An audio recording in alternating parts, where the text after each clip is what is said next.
ఈ వీడియోలో మీకు చెప్పబోయేది 2002లో జరిగిన ఒక రియల్ ఇన్సిడెంట్ గురించి. 2002లో హైదరాబాద్లోని కుందన్బాగ్ ఏరియా. ఇది ఒక పాష్ ఏరియా అనమాట. పెద్ద పెద్ద బిల్డింగ్లు, భవనాలు ఉన్న ఒక పాష్ ఏరియా. అయితే ఆ టైంలో ఒక దొంగ ఈ మహల్ని చూసి, కుందన్బాగ్లో ఉన్న ఒక పెద్ద మహల్ని చూసి, ఈ మహల్ని ఎలాగైనా మొత్తం దోచేద్దామని అయితే డిసైడ్ అయ్యాడు. అతడు పరిగెట్టుకుంటూ ఆ ప్లేస్కి వెళ్ళి లోపలికి దూకాడు. దూకి ఆ భవనం లోపలికి అయితే ఎంటర్ అయ్యాడు. లోపల ఎంటర్కి వెళ్ళిన తర్వాత చూస్తే అక్కడ బోలంత నగ, బోలంత డబ్బు, బోలన్ని ఫర్నిచర్, కాస్ట్లీ ఫర్నిచర్ ఇవన్నీ అయితే చూశాడు. ఇదంతా చూసి అతడు చాలా హ్యాపీగా అయితే ఫీల్ అయ్యాడు. ఎలాగైనా ఈ ప్లేస్ని దోచేస్తే లైఫ్ టైం సెటిల్మెంట్ దొరుకుతుంది అనుకున్నాడు. అయితే దొంగతనం చేసే ముందర ఇంట్లో ఎవరైనా ఉన్నారా లేదా అని అతడు చెక్ చేద్దాం అనుకున్నాడు. ఒక ఒక ఒక ఒక రూమ్లోకి వెళ్ళడం జరిగింది. ప్రతి బెడ్రూమ్ని అయితే అతడు చెక్ చేశాడు. అయితే ఉన్న 3 బెడ్రూమ్లో 3వ బెడ్రూమ్లోకి వెళ్ళేసరికి అతను ఒక భయంకరమైన దృశ్యం అయితే చూశాడు. ముగ్గురు ఆడ వ్యక్తులు మంచుపై చనిపోయి అయితే ఉన్నారు. ఇది కుందన్బాగ్లోని మోస్ట్ హాంటెడ్ స్టోరీ అన్నమాట. ఇక్కడ కొన్ని దయ్యాలు జరుగుతాయని, అక్కడ చేతబడులు కూడా జరిగాయని ఇప్పటికీ జనాలు అయితే నమ్ముతూ ఉంటారు. అయితే ఈ ప్రదేశంలో ఇప్పటికీ కూడా కొన్ని మందిని ఎలా అయితే చేయరు. ఓన్లీ లోకల్ పీపుల్ మాత్రమే ఆ ప్లేస్లో అయితే తిరగడం జరుగుతుంది.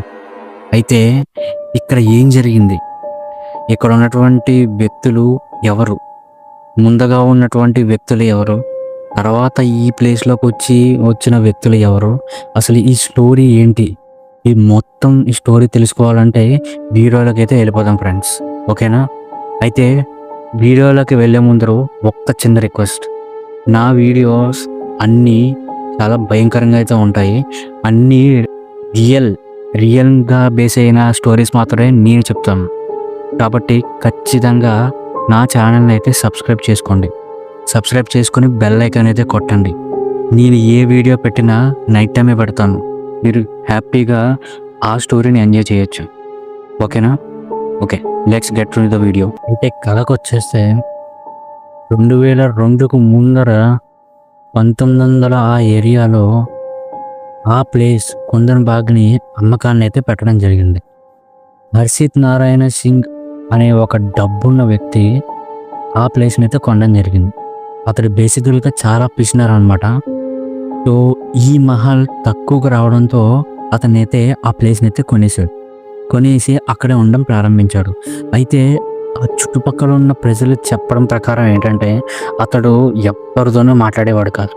కనీసం ఎవరైనా వాళ్ళు చూసి పలకరించినా సరే కనీసం తిరిగి రిప్లై అయితే ఇచ్చేవాడైతే కాదు.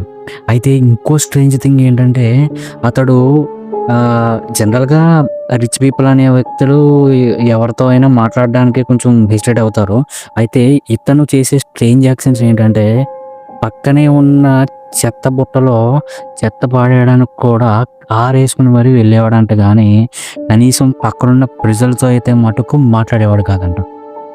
అయితే ఇలా ఉండగా కొన్నేళ్ల తర్వాత అతడు చనిపోవడం అయితే జరిగింది. అతనికి ఒక కొడుకు అమెరికాలో అయితే ఉన్నాడు. ఓన్లీ ఒకే ఒక కొడుకు.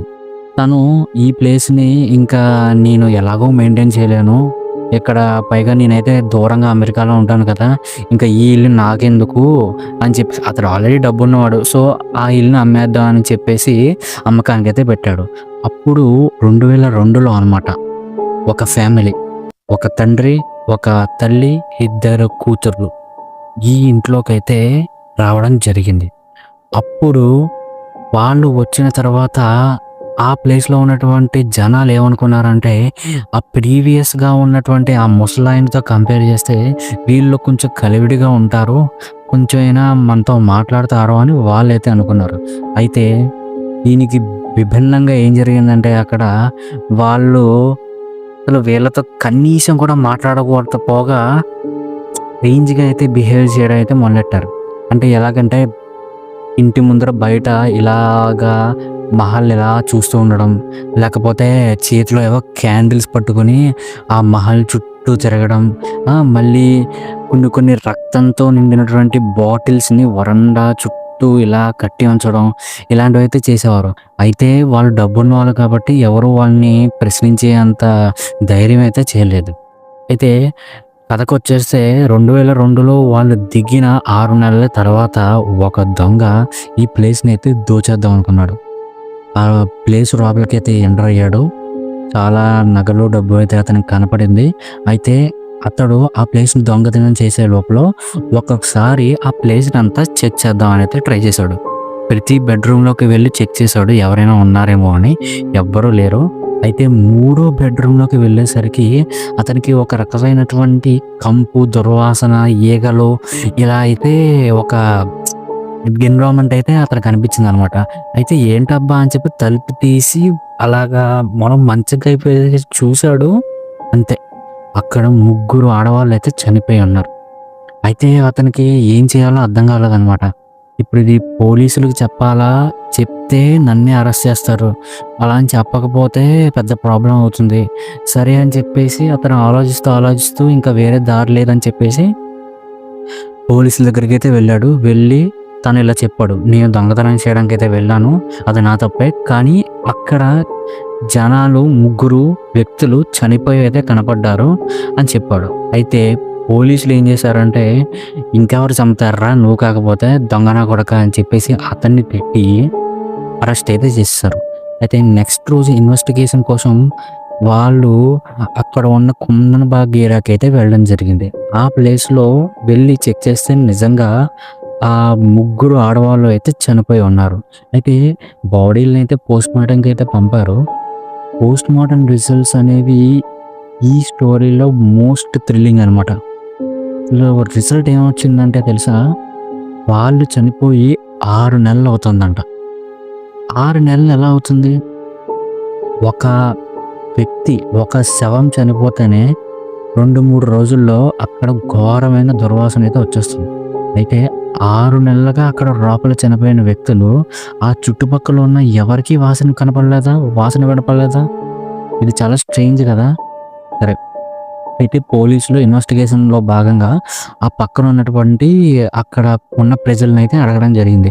ఏంటయ్యా 6 నెలల నుంచి అక్కడ శవాలు పడున్నాయి, కనీసం మీకు కామన్ సెన్స్ కూడా లేదా? ఎంత రిచ్ పీపుల్ అయితే సరే వాళ్ళతో కలివిడిగా మాట్లాడాలి కదా, ఏం జరుగుతుందో తెలుసుకోవాలి కదా, ఏంటి మీరు చనిపోయిన వాసన కూడా మీకు తెలియట్లేదా అని ఇలా చెప్పేసరికి వాళ్ళు ఉన్న వాళ్ళు ఏమంటున్నారంటే, ఇక్కడ వ్యక్తులు చనిపోయారా? వాళ్ళు ఎప్పుడు చనిపోయారు? అదేంటి, నిన్న మొన్న కూడా వాళ్ళు కారులో వెళ్ళడం చూసానే, నిన్న కూడా మొన్న వాళ్ళు చెత్త పడేస్తుంటే చూసానే, వరండాలు తిరుగుతుంటే చూసానే, బాల్కనీలో కూర్చుంటే చూసానే, అదేంటి ఇలా చెప్తున్నారు ఏంటి అని అనుకున్నారు. ఈ విషయం విని పోలీసులు కూడా షాక్ అయ్యారు. అయితే పోలీసులు కొన్ని రోజులైన తర్వాత ఇది సూసైడ్ కేసు అని అయితే క్లోజ్ చేస్తారు. ఎందుకంటే ఆ ఏరియాలో వాళ్ళు చనిపోయినటువంటి ఆ ప్లేస్లో రక్తపు మరకలు, రక్తంతో రాసినటువంటి కొన్ని సింబల్స్, కొన్ని డేంజరస్ మంత్రాలు ఏవైతే రాసున్నాయట. అప్పుడు వాళ్ళకి అర్థమైంది ఇది సూసైడ్ కేసు అయి ఉంటుంది. ఎందుకంటే జనరల్గా చేతబడులు అన్నీ జరిగేటప్పుడు బలి సాక్రిఫైస్ అయితే జరుగుతుంది కదా, వీళ్ళు కూడా అది అలాంటిది అయితే అనుకున్నారనమాట. అంటే మనకి ఇప్పుడు ఢిల్లీలో చూస్తే ఒక ఫాదర్ చనిపోయాడు అనమాట. వాళ్ళని అంటే ఫ్యామిలీ హెడ్, అతన్ని చూడడం కోసం ఫ్యామిలీలో 11 మంది ఆ టైంకి ఆ ప్లేస్లో చనిపోతే మీరు మీ ఫాదర్ని చూస్తారని చెప్పారంట. వీళ్ళందరూ నమ్మేసి సూసైడ్ అయితే చేసుకున్నారు. ఇలాగే మనకి కేరళలో కూడా మీరు మనిషిని తింటే లక్ వస్తుంది అని చెప్పి ఎవడో అంటే ఒక మనిషిని చంపేసి తినేశారంట. ఇలాంటివి చాలా కామన్ కదా. అంటే మన ఏరియాలో కొంతమంది మూఢనమ్మకాలతో అయితే ఉన్నారు ఇండియాలో అలాంటివి. సో వీళ్ళు కూడా పోలీసులు కూడా ఇది సూసైడ్ కేసు అని అయితే క్లోజ్ చేస్తారు. అయితే మీరేమనుకుంటున్నారు, ఇది నిజంగా సూసైడ్ కేసేనా లేకపోతే వేరే ఏదైనా? అయితే లిస్ట్కి వచ్చేస్తే ఈ రోజుకి కూడా ఆ ప్లేస్లో కొన్ని దెయ్యాలు, ఆత్మలు తిరుగుతున్నాయని అయితే అక్కడ ఉన్నటువంటి జనాలు అయితే చెప్పడం జరుగుతుంది. కొన్ని ఫేస్ లేనిటువంటి కొన్ని కొన్ని ఆకారాలు అయితే వాళ్ళని వెంబడిస్తున్నట్టు అయితే వాళ్ళకి కనపడింది. ఈ రోజుకి కూడా అక్కడ ఎవ్వరికీ ఎంట్రీ అయితే ఉండదు. పోలీసులు అయితే పూర్తిగా వాళ్ళని స్టాప్ చేస్తారు. ఎవరు రాకుండా అక్కడ కేర్ అయితే తీసుకుంటున్నారు. అయితే అయినప్పటికీ కొంతమంది జనాలైతే ఆత్రంతో అయితే వచ్చేస్తున్నారు. వాళ్ళని పోలీసులు అరెస్ట్ కూడా చేస్తున్నారంట. అయితే ఇక్కడ జరిగిన కొన్ని సంఘటనలు అయితే మనం తెలుసుకుందాం. ఒక వ్యక్తి అనమాట. తను ఆ ప్లేస్‌లోకి ఎంటర్ అయ్యి వీడియో తీద్దామని అయితే వెళ్ళాడు. వెళ్తే ఆ ప్లేస్‌లో వచ్చేసరికి మెల్లగా ఒక ఆడ గొంతుతో ఏడుస్తున్నటువంటి ఒక ఆడ మహిళ అయితే వినపడిందంట. అది వినపడేసరికి అతను పరిగెత్తుకుంటూ ఆ ప్లేస్ నుంచి వెళ్ళిపోయాడంట.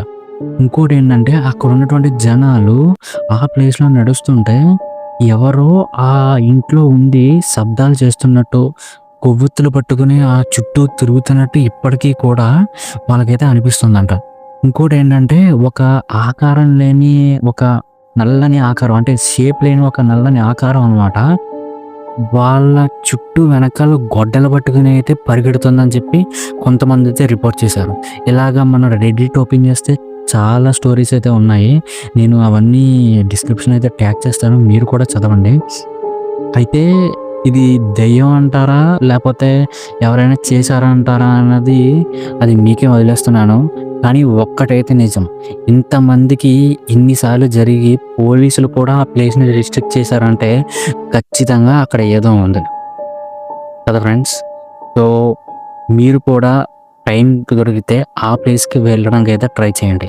మాక్సిమం మీకు ఎంట్రీ అయితే ఉండదు. నేను ఒక్కసారి హైదరాబాద్‌లో ఉన్నప్పుడు ఆ ప్లేస్‌కి అయితే వెళ్ళడం జరిగింది. లోపలికైతే ఎంటర్ అవ్వనివ్వరు గానీ, ఆ ప్లేస్‌లోకి ఎంటర్ అవ్వగానే మీకు కొంచెం నెగెటివ్ ఫీల్ అయితే వస్తుంది. ఇలాంటి ఫీలింగ్ నాకే కాదు, చాలా మందికైతే జరిగిందంట. ఇది రెడ్డిట్‌లో చాలామంది అయితే పోస్ట్ చేశారు.